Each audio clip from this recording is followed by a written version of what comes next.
The Norwegian Method. I'm Olav Alexander Boo, peak human performance developer, coach to Christian Blumenfeld and Gustav Iden. I'm Dr. David Lippman, a health and human performance specialist, and welcome to the Norwegian Method podcast. The Norwegian Method. Alrighty, welcome back to the Norwegian Method podcast. Episode 2 with you, Olav. We've obviously got the dual track this season. We've got the track running with the boys and the track running with you. So this week we are talking about flat power profiles. We've been teasing about this for probably since the beginning of the podcast, really, 2 seasons ago. So we want to get into it. It's something that you and I have been discussing a lot offline, and it becomes difficult because what would be great is to have 5 specific examples and really work through them. But I worry that we don't necessarily have that data in that context, but also that people might get lost in that. And so what we're going to do is keep it very high level, very general. And I think if that's the case, we should start off with some of the factors that you consider for context, right? So what are the contextual factors that will modify some of the decision-making around this, such that people can see themselves in that a little bit and understand that that's the context that we don't necessarily have in this case? Yeah.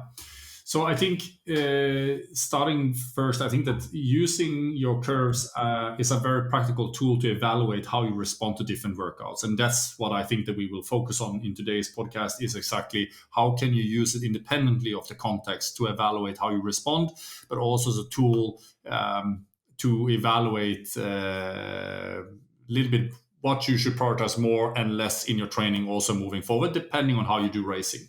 But I think some of the caveats are simply that volume obviously is a big, or more volume normally opens up for that you can design your curves, or let's say train your curves a little bit differently, and you have more room for playing around with different strategies that are there. And that comes to that when we look at a curve, we very often talk only about ratios, but in fact, you can also have the same kind of curve, but it just is lifted up onto completely different numbers. So let's say that if you evaluate 3 different or the same duration, so let's say that you target your 5-minute duration, 1-minute duration, 5-minute duration, your 15-minute duration or 4-hour duration, really doesn't matter as long as you keep it fairly consistent, or let's say relevant for what you do. Then you could say that you can have the same ratios between your 1 minute, 5 minutes, and 15-minute power, for example, but it just is at a very much higher power output than, for example, another athlete. That means that if we say that, for example, to give a very practical example of this, that means that even if you had said that between your 5 and your 15-minute power was 80%, you could still achieve that also with a much higher power number. But the difference is that even that guy that has a much higher power number can obviously now race or has a completely different repertoire and also using substrate differently than the guy that has a lower power output at his 5 and 15-minute power. So let's say that you have 2 guys that are racing now at 300 watts next to each other. They have the same ratio between the 5 and the 15-minute power. The guy that maybe has a lower power ratio, or the same power ratio, but lower power outputs where he achieves this, will still expend much more carbohydrates than the guy that basically sits at a much higher power outputs for his 5 and 15-minute power. That means that ideally in this case, for example, for these 2 athletes, if they wanted to utilize the same amount of substrates for the same race, that means that maybe this guy, or most likely this guy that has less hours available for training and maybe has a lower 5 and 15-minute power output, he would need a flatter curve than the guy that has a higher, more volume for training, because he will be able to ride at a lower percentage of his, let's say, his 5 and 15-minute power. And that means that he's still using less carbohydrates, but it also allows him also to go into bigger surges and other things as well before it even costs him more than what it does for a person that has less training hours. So these are some of the things that are quite important to keep in mind. But what it basically tells us is that you also need to specialize your curve or make it much more. You have less scenarios to play around with the less hours you have available for training compared to if you have more volume available, or let's say more hours available that you can expend on developing your curves. Yeah, a great example of something you might have just mentioned there is World Tour cyclists, the sprinters. I guarantee that most listeners wouldn't be able to go on an easy ride for them and hold an easy ride wheel with this, even though they have this enormous ability to sprint and they have a very steep curve. They may not be optimized for long riding, but because their volume is so big, they can still do a lot of riding because that's what's required, right? They still have to get to the end of the stage to then sprint. So there's certainly that. And I think also, just to add to that as well, what is very confusing sometimes also is that where we use these expressions like explosive or fast or endurance or diesel or whatever you want to call yourself, because if you really want to find something that, let's say, per definition almost would be, let's say, at least from a physics standpoint or physiology standpoint, would be explosive, then you would be typically looking for powerlifters that does like one repetition. That's like full power. That's like explosive. While then you have endurance, or let's say on the other end of the scale, that's actually almost where multi-stage cycling is, where Tour de France is. That's basically like some of the most extreme endurance events you can really find. It's one of the biggest events in the world, and it's 21 stages of racing. And then basically when we talk about the difference between a sprinter and a T-tier, even in the World Tour, we are talking about percent differences between them. If you just compare a sprinter in Tour de France and his utilization, or let's say the ratio between his 5 and 15 minute power compared to, for example, a track cyclist, we're not talking about percent differences between those, let's say the track cyclist or a sprinter on the track and a sprinter in the Tour de France. There we are talking about massive, or it doesn't even qualify for being a significant difference. It's an astronomical difference between them when it comes to this. So it's again where definition terminology sometimes is gray because we mix them around with the different sports and we have our understandings of this. But talking about triathlon in this context, for example, Ironman or half Ironman, or in cycling, where we talk about, or even for that sake, running, marathon running, 10K running, and so on.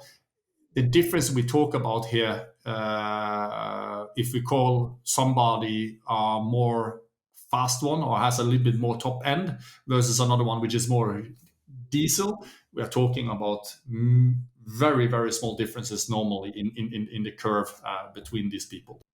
Yeah, I think they're more similar than they are different, right? They're all endurance athletes, and as a result, they all sit on that flatter curve part of the world versus if we were to look at power athletes, true power athletes, be they, as you say, short distance track cycling, things like this, or even more powerful athletes, the true anaerobic type athletes, these, strength training athletes. So, no, I think that's helpful. The other thing I wanted to clear up for people is if you can grow your curve, which is to say improve all of these durations, that should be the priority. There will be stages in your career where that's possible, and then don't worry about the shape of it. Just grow it. Just keep growing it. Is what I've taken from you, and I tend to agree with that. And the area under that curve is largely at some points dictated by volume to some degree, or is heavily impacted by volume. So when thinking about that, one of the answers can always be add volume if that's available to you. Now, I appreciate, and this is why we're sort of doing it in the format we are, is that most of our listeners are probably time limited. We've talked about this before. Like, they're probably not limited by calories or things like, or energy. They're probably limited by time more than anything else. Although, if you are limited by time, you're going to be limited by energy as well. So that's just some context there. But let's start with, how would you broadly characterize a flatter profile, like roughly from a proportion standpoint? Again, this is very sport dependent, but you can say that just to add context to that, the difference between a sprinter and GC or T tier, let's say T tier, actually, to put the two extremes in for example, in Tour de France, between a TT and a sprinter, we normally talk about differences of 5%. So you're talking about a 5% change in the ratio between the longer and the shorter duration. So if let's say that you looked at your 5 minute and your 30-minute power, for example, there would be normally not more than a 5% difference, maybe even less. And especially also how the sport have developed over the last years. In Ironman, here you can say that if you look amongst the best ones, the top 10 best ones, you would normally talk about percent differences between it. And that comes more down to maybe can be a little bit chance by just how their program can have been developed. Another thing can be a little bit what they strategically are trying to influence to. But I think also just to add just to one thing that you mentioned, and that's normally, yes, if you can grow your curve, you will always focus on growing your curve. But remember that growing your curve doesn't mean that you are growing your curve in one part of the domain and not in another part of the domain. Growing the curve means basically the whole curve really is growing at the same time. And let's say proportionally almost the same as well. So it means that your longer duration powers are growing approximately the same as your short duration power is, let's say, over month to month. The moment you start to stagnate, or let's say you start to see that your longer duration or your shorter duration power are starting actually to not grow proportionally equal to the longer, or vice versa, that means you're already now starting to pivot your curve as well. You can mitigate that short term, for example, by redistributing the time to try to continue to grow it a little bit. But at some point is basically where we say that we are forced more or less to start to pivot the curve to, let's say, aim for exactly what we really want to target for the race. So if it was a shorter event, like for example, if for an Ironman athlete, so let's say you're targeting on half Ironman, normally then you will look to maybe grow a little bit, but we're talking about small differences, but growing a little bit on the shorter duration side. So let's say 5-minute side, you want to see that as a result come up maybe 1% or 2%. But for example, if you go for an Ironman, that's basically why we just want to maximize the longer duration efforts, and we even on the expense of maybe even your 1-minute power, and maybe even or most probably also maybe your 5-minute power. I have to come down to allow for your 15-minute power or longer durations really to come up. You could even use the reason why we very often talk about 1, 5, and 15-minute power, or let's say somewhere between 2 and 15-minute power, is because these intervals are normally built up being between, let's say, everything from sub 1 minute to up to, let's say, 10 to 15 minutes long. And also, if you do an all-out effort, for example, in your training as a part of your testing or whatever, they would normally not be longer than 15 minutes. And that's also where other factors starts to come more into the account as well. That makes it a little bit more difficult sometimes to interpret it without having a lot of knowledge.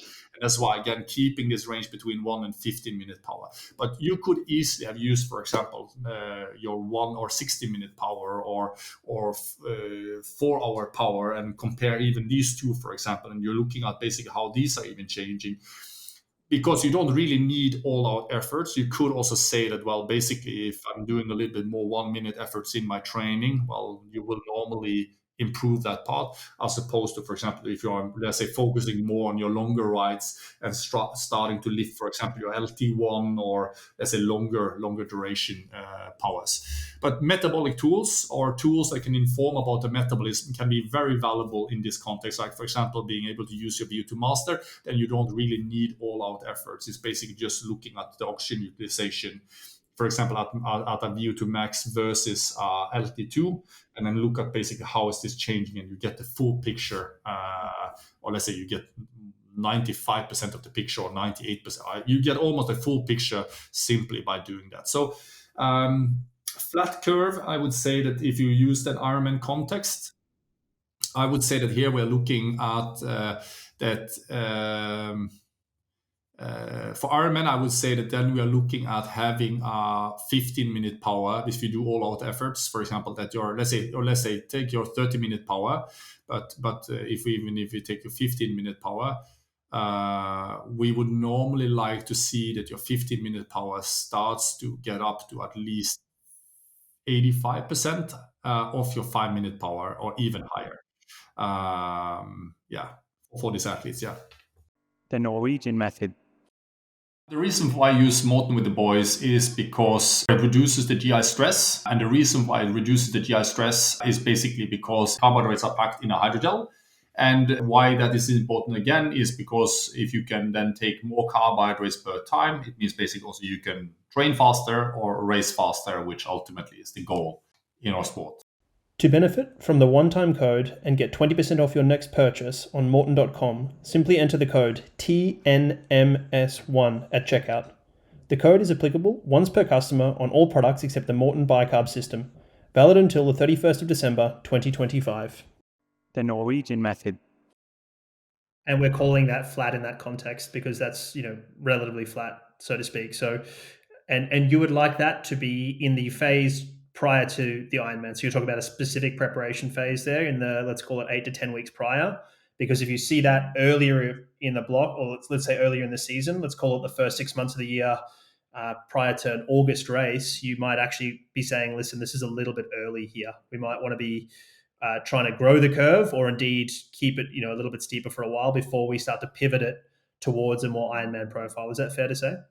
Yes, and also just to add a caveat to it, so people understand that there is a little bit more to this as well. But again, remember, intensity control and your curve is going to be one of the single best determinators of your performance, simply because we can say that your power curve already encompass everything from your pedaling efficiency and other, let's say even if it's running efficiency or swimming efficiency and so on as well.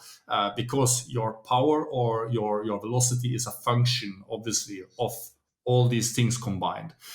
But in order to make a change to this, it can be that you actually think that, okay, not riding harder is necessarily what's going to make this curve grow the most or pivot the curve the most. It can also be that, for example, you just figure out that actually just by improving or focusing on your efficiency or your longer durations for you will improve it because you are time constrained on other things. So it's important to be open to that. It's not always harder that makes you faster, but it also can be efficiency or other focuses. And that means also that if you have very few hours during, let's say during a month or during a year for training, that it would make sense also to just say that, okay, we're just looking to improve the efficiency by focusing more and more on the specificity from early on. But in general terms, and I would say for most people, it is 100% right what you say. You would normally be looking to keep a healthy balance of your curve. And then, of course, we already say, okay, what's the healthy balance? But that's where you would say that if you just go by a traditional program where you have some high intensity, some medium intensities, and some low intensity training in there, you are looking at something that don't pushes, for example, for an Ironman, where you already very early in the season start to approach 80, let's say 90%. So if your 15-minute power sits within 90% or even higher of your 5-minute power, that's then I would at least reflect over: is this the am I on the right path now to continue to develop this moving forward, or should I start focusing on a little bit higher intensity again in my training in this to try to raise the ceiling a little bit, focus a little bit more on let's say developing characteristics that fits more into the normal training schedule I have. So let's say that you have 1.5 hours available for your training or per day or something like that. Then one have to ask, is it right to go by Ironman pace then already during that 1.5 hour? Because if you focus on Ironman pace, you have to remember that's two-dimensional. We don't factor in that that's something you might do even for 5 hours in a race, even after you've been swimming, and you are also going to then go off and do running afterwards as well. So it means basically that in this case, you would normally maybe rather focus on that. Okay, how can I rather optimize the stimulus now within this 1.5 hour? And then let's say you just quantify stimulus as kilojoules or joules, for example, or distance per time. And you're just looking, okay, I want to raise the total volume I can do within this 1.5 hour before you later on starts to focus more on bringing in, let's say, the specificity of your program. I wanted to double click on something you mentioned before around using metabolic analyzers to understand this without having to do some testing. Just maybe go into that a little bit deeper for people who are maybe not so familiar in terms of, I guess, what they would see there as a change. Let's say, what would a flattening look like, and what would, I guess, a steepening, to use, I don't know if that's a real word, but let's go that way. Is what would it look like if you were training to sort of make your curve steeper? What might you see as a change, and then what might you see if you flattened it out? So I think, again, here, this is a place where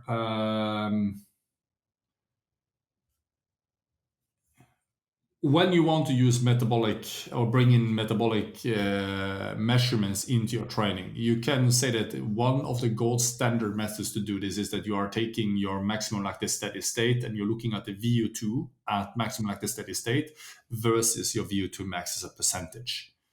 For an Ironman athlete, it's not unusual to see that this number gets up to 90% or even slightly higher for elites. I know, for example, just to take an example, for Eliud Kipchoge, they reported that he was around 90, but then not even maximum lactic steady state, and it was even for his race effort. So basically running at marathon pace, 21.1 kilometers per hour. They reported that his utilization at that velocity was 94% of his VO2 max. Of course, there are some nuances and other things to this that we really don't know, and we don't know what kind of methodology, if they really used the best methodology available to really understand the differences. Did they do it fresh? Did they do it fatigued? Like what was the real setup around documenting this? And even how did they quantify, for example? Well, the good thing is that they quantified as a function of a fixed velocity that he was going to hold for his marathon, and he did it for a marathon. And that's robust. That's very robust. At the moment we start to talk about maximum lactic steady state, then it comes more down to, okay, how do you really quantify maximum lactic steady state? And that means that I would say that in these cases, if you want to do that, I would say that I would use a couple of other anchor points as well. So I would not only use maximum lactic steady state, but you could, for example, also take your 1 millimole and your 2 millimole and look at oxygen consumption as a function, or let's say oxygen consumption at 1 millimole, 2 millimole. And then again, we have talked about this before, but also your concentration is already a gray area, which is also influenced by other things as well. So you will see natural fluctuations there. But another way you could do it is that you just take, for example, your which is a more harder or more robust way to evaluate it. And that is that you just say, okay, we are targeting a power output of 200 watts, for example, for my bike part. That's what we have seen I've been able to do before. And we are now targeting maybe 210 or 220 watts, let's say in this year for my bike parts.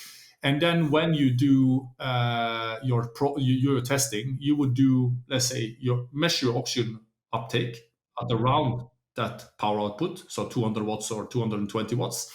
And then you will also do it for VO2 max. Now you would look at the percentage difference between these two, as the oxygen uptake at these two different intensities. The good thing with this is that on the one side, you also have your 5-minute power now. So if you depending on how or your 1-minute power, for example. So again, if you do a graded exercise test to quantify your oxygen uptake, you would be looking at this is important. You want to look at basically how high do you get in your oxygen uptake. That's one. But you also, at the point where it flattens out, you want to have the power from that one. Because in many cases, even though your oxygen uptake is flattening out, you are sometimes able, I've seen athletes being able to extend by 1 minute, 2 minutes, even 3 minutes, even higher power outputs. But where you know that basically, even when oxygen uptake is not really changing, basically what is happening now is just feeding more and more energy from the glycolytic system into the mix instead. It doesn't mean that then basically your power output at VO2 max is higher. So again, going up like this, and there are already weaknesses even with this when you go do a graded exercise test and go by minute, because you're not allowing really for any stabilization in power versus the oxygen uptake as well. And that's why we say very often that any power output above your VO2 steady state will normally elicit VO2 max. It just depends on the duration you're adding to that power number. But coming back to let's say a standardized way to do it is do some riding at your race power, for example. Quantified, you can also do at 1 millimole, 2 millimole, but somewhere you know that lactic concentration normally would stay stable. And then you also do the same at trying to be good at finding your LT2 or maximum lactic steady state. But then you have also your VO2 max. And again, you're looking for the ratio between the two. But one thing we also have to remember, if your 1 minute power and 5 minute power starts to decline or starts to go down simply because like we said, we want to pivot the curve. We have to remember that, again, even if your VO2 max comes down, that's not necessarily always negative for performance. I think we talked about this before, but giving an example, I had to reduce Christian and Gustav's VO2 max quite significantly, going from Olympic distance to Ironman distance to really be able to get out the highest let's say, or the best performance in Ironman, simply because VO2 max is not that important, or it is very important, but in the end it comes down to a compromise between the hours you have available and whether you put those hours to be able to race the fastest possible Ironman, because that's what it comes down to in the end. Fastest possible Ironman, not your VO2 max. VO2 max is an important factor in order to race faster, but not always. And that's why we also said VO2 max is not necessarily the best predictor of performance, because it is situational dependent. In the end, it's how you distribute the training and the training that you got available that will be the single most or single best predictor of your performance, you could say. So again, flat curve is a steep curve. Flattening the curve for an Ironman athlete, if you are having a metabolic analyzer and you're now looking at your maximum lactic steady state versus your VO2 max, there we would be talking about bringing it up to closer to 90%.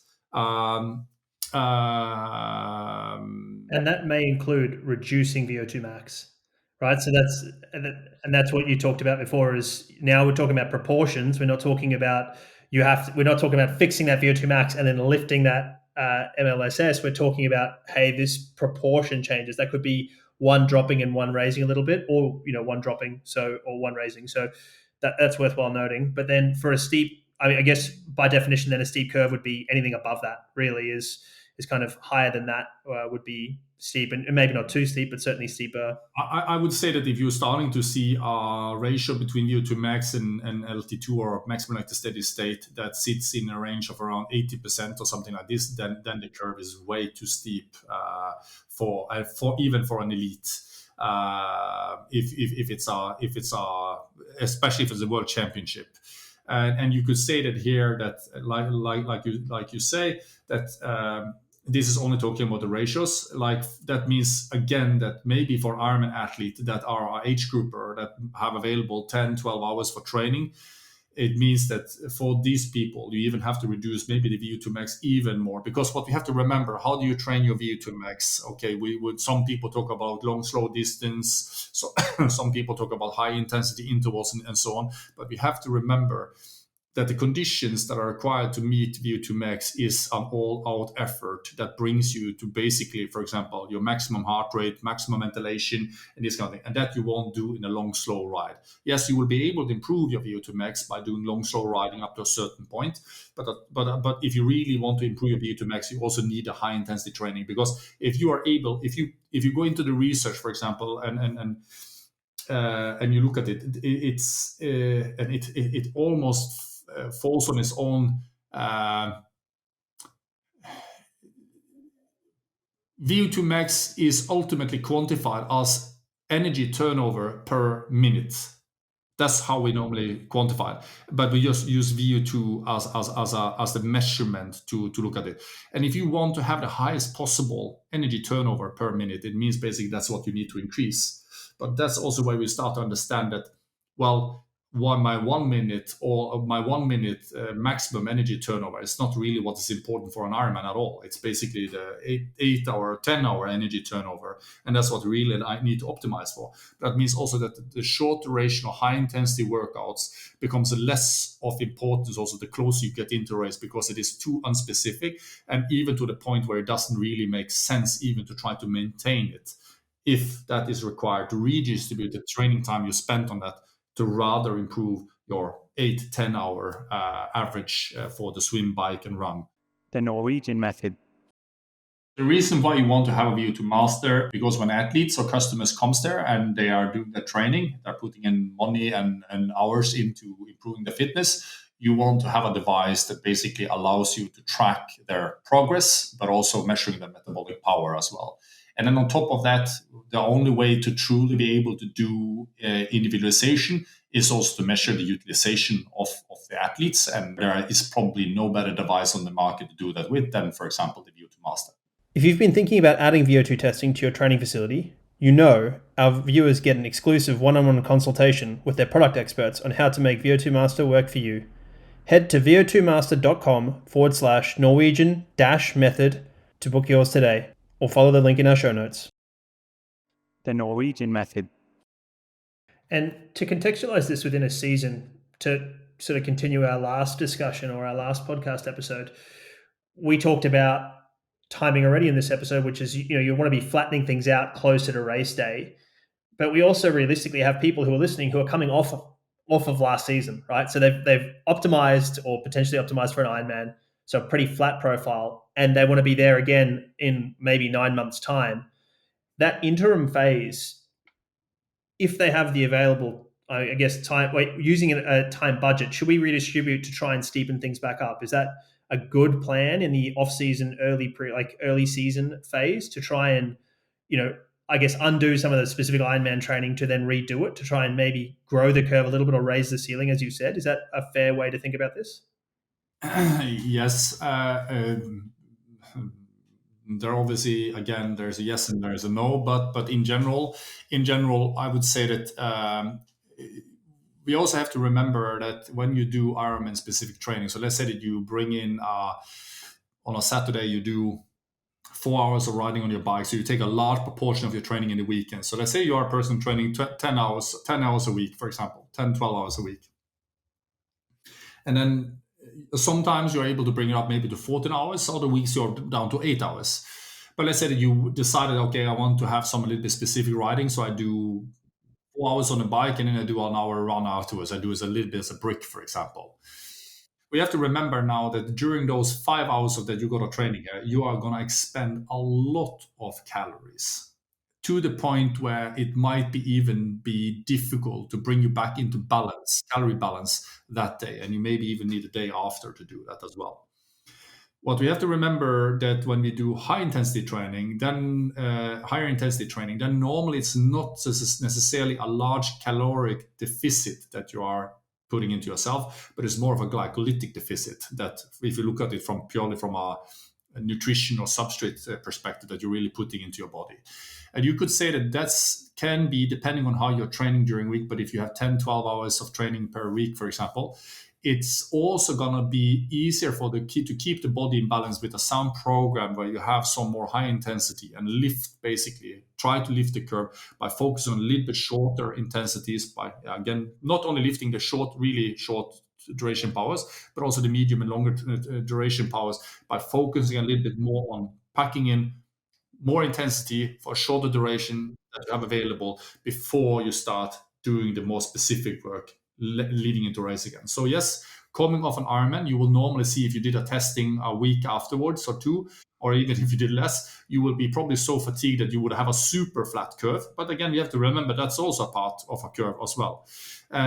But if you go now even 2 weeks out, 2 or 3 weeks out, and you do a test, you'll still see that most likely if you have been training a little bit after you did your Ironman as well, so you come back into training again a little bit easier, not talking about taking an off season now, but where you keep this rolling, then you would see that you would probably have a fairly flat curve, very, very flat curve already.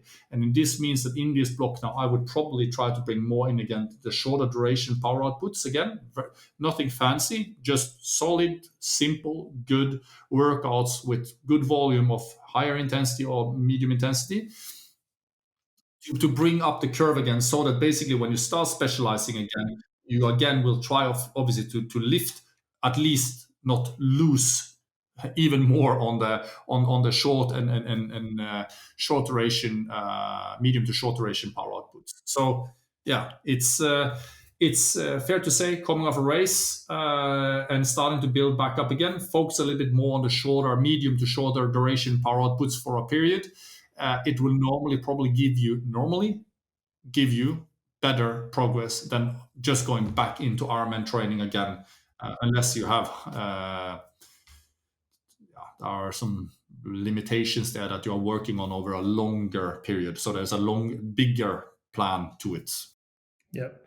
And do you have a rough ballpark of time frame to see that change? So how long do we think the adaptation to sort of that, I guess, pivot things back to a more balanced profile would take?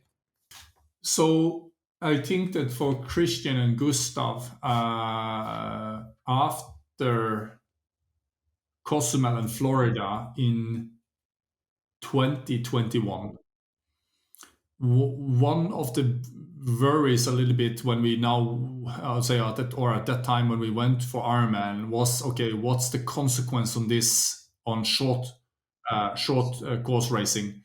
And when we so what we did was that in January, that was basically when they were clocking in with a VO2 max below 80 milliliters per minute per kilogram, so significantly reduced, or even you could say astronomically reduced compared to the highest numbers that we on average produce for them, let's say leading into Olympic races, where they perform the best. It was important for us to see a little bit before we went into St. George, how quickly are we able to regain this? And where we saw that, well, with the sound program, again, it comes down to how much volume we got available for training. But where you would normally see, I would say, for us, it took a little bit more than a month, 2 months probably, and we were almost back to normal levels again. Obviously, the last part is going to take longer time and cost a little bit more, but the initial part of getting back to the point where we said, okay, this is where we know that we have been at past, even just only focus on Olympic racing. We were back to that almost within a month or two or something like that. Yeah, well, that's a lot quicker than I thought would be the case. So, that's a good indication that this is certainly worthwhile for people. Again, the thinking about the archetypical age group athlete who's come off Kona, that sort of thing. Like, there's certainly some value in spending a couple of months then to try and lift this up. Is there any way to know, aside from gut feel, experience, I guess training age is another one that would be a big one, whether it's possible to grow your curve? Assuming you can't increase volume, is there any indication that you may have potential to grow it, or is it just, listen, try training on a balanced program and seeing what happens, and you'll either grow it or you'll pivot it? Yes. Yeah, depending on what kind of durations you're focused on, because this is a place where we are starting to get a little bit more into, let's say, the science of things and into the details. And if you were an athlete that normally only had sessions that lasted up to an hour, this whole thing would be much more simpler. The more, let's say, longer duration workouts you have and the less you do of all-out testing, the more, let's say, complex it becomes also to evaluate this, and it requires completely different tools. If you had a metabolic analyzer and a lactate meter, for example, then this becomes easier, much easier, independently of what you really are doing. But I would say that there obviously, with little training volume, I've seen athletes training 3 hours a week, and then they come from basically, so even parents. And again, this is a place I don't believe. In the old days, we almost said that VO2 max was genetic. There wasn't too much you really can do about it. Today, we have thrown that over the board a long time ago, and we don't even pay very much attention really to genetics anymore, because we know that at the elite level, because there are so many other things that are also coming into account here. And the body has so many different ways to also regulate or compensate for lack in one area, and it will get in another area.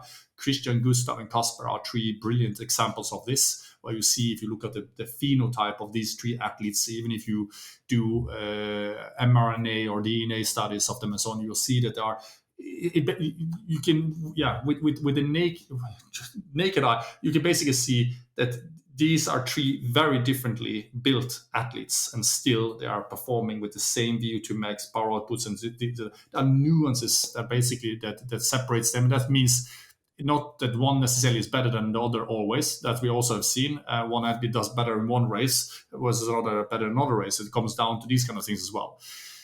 But I would say that. And the reason why I say that is because the cases I'm now presenting, they are not freaks of nature at all. These are ordinary people, very ordinary people with a very healthy amount of fats on their body, even you could say a little bit on the higher side even. But where I've seen these people go from basically having a VO2 max of 45 milliliter per minute per kilogram, big guys, and they have gone to more than 65, or was it? Yeah, 65 milliliters per minute per kilogram with 3 hours of training per week. So it depends completely on what you're aiming for. But obviously, when these people came to me and say, hey, how do I now get it higher? what can I do in my training and how can you individualize my training even further now to bring it higher? It's more like a little bit like you're shooting for the stars. And you're already at the point where you are well into what's even considered almost elite oxygen uptake. And you do it with 3 hours of training. And again, this is not a single case. There are several cases. And that's where if you want to improve it further now, you actually need to put in more hours of training. And it's not necessarily on the high intensity, but you also need to build a bigger base. You can almost think of this almost like a pyramid. There's a limit to how narrow this pyramid can be really before it just starts to become really wobbly and unstable. And you need to have there has to be a ratio or a solid base between, let's say, or solid fundament to really also allow to go higher and higher in VO2 max. And at some point, this is getting fairly extreme. It's not like you can just keep the same ratio and think that ratio you can keep that all the way into the 90s or 100s or even 80s for that sake. To answer concretely to it, if you have a metabolic analyzer and a lactate meter, I would say that there is a very strong correlation between volume, maybe the strongest correlation there is between volume and how high your VO2 max is, how high you can, or how you can pivot your curve, and whether you can grow it or not grow it any further. But I would say that if you have a metabolic analyzer, you're training 10 hours a week, 10 to 12 hours per week. You're aiming to have an LT2 that sits in at around 85%, for example, or higher to compare to your VO2 max. I would already say that if you have a good distribution in your training program now, getting it higher than that requires a lot of smartness and really good control in the training to get it further. If you are at 75, then you can for sure expect probably to grow your whole curve even further or higher. 80, this is where you start to maybe looking a little bit more for the details and accuracy, nutrition, all the things that are going to be important into it. 85, then I would say that this is getting, but again, this is our ballparkish numbers that we're throwing out, and there is nuances to this. But LT2 to VO2 max, I would say 85, then you are high. And of course, it's not like 85 and 86% really makes, or whether there are a big, you can say, that doesn't matter, it's 1% difference and how accurate these tools are. 85 to 86% is a measurable difference in performance in an Ironman too. So yeah. If it had been very easy, it would be beautiful. But it is a place where it requires the coaches to sit down a little bit, spend a little bit of time on this, and just practice it and get a little bit of experience with it. And you very quickly will start to get a better feel for it, and you will also start to understand what is possible at some point. And that's coming back to the universal principle of curves. If you see in your training that you're not starting to change anything more in your curve anymore, this is the place where are you far away from your race? Start to take a little bit of your hours, an hour or something like that. Start with one single hour. If you have 10 hours, take 1 hour. That's more than enough. And take that away from your long duration efforts and put a little bit more into the medium duration efforts and short, and see if you're able to do a little bit more on your training there and grow it to continue. Or then you can say you're maybe starting to pivot.